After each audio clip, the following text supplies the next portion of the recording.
কবিতাৰ শিৰোনাম আত্মা। অৱকাশ ক'ত বাৰু ভাৱনাৰ, চিন্তাৰ অৱকাশ ঘটিবনে বাৰু? এগৰাকী মাতৃৰ শূন্যকোলা কোনে পূৰাব?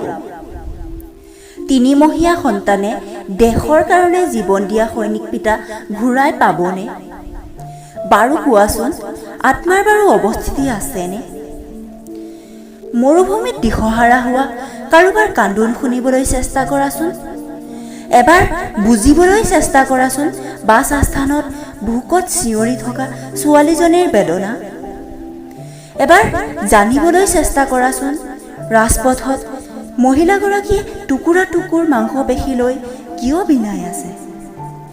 এবাৰ বুজিবলৈ যত্ন কৰাচোন সেই ছোৱালীজনীলৈ, যিয়ে আগনিশা নৰপিশাচৰ হাতত বলি হৈ নিজৰ প্ৰাণৰ লগত যুঁজি আছে। সেইজনলৈ মন কৰিবাচোন, যিয়ে হাত ভৰি নথকাৰ পাছতো নিজৰ পাপী পেটৰ কাৰণে কাম কৰিছে।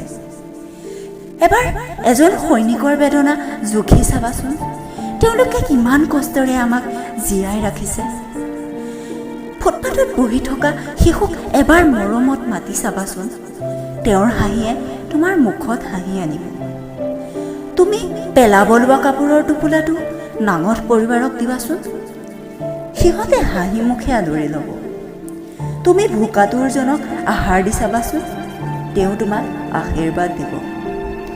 এবাৰ প্ৰকৃত প্ৰেমৰ সুবাস কেনে তোমাৰ ককা আইতাৰ পৰা জানিবাচোন, অমৃত পান কৰাৰ দৰে সুখী হ'বা।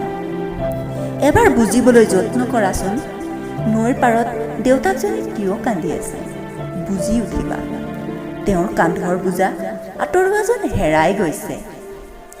যিদিনা আমি ভাবি চাম সৈনিকজনৰ বেদনা, দেউতাৰ মন, ভোকাতুৰৰ ভোক, শ্ৰমিকৰ শ্ৰম, তেওঁলোকৰ অভাৱ অনুভূতি, সেইদিনাই আমি মানৱতাৰ শাৰীত আগবাঢ়িম।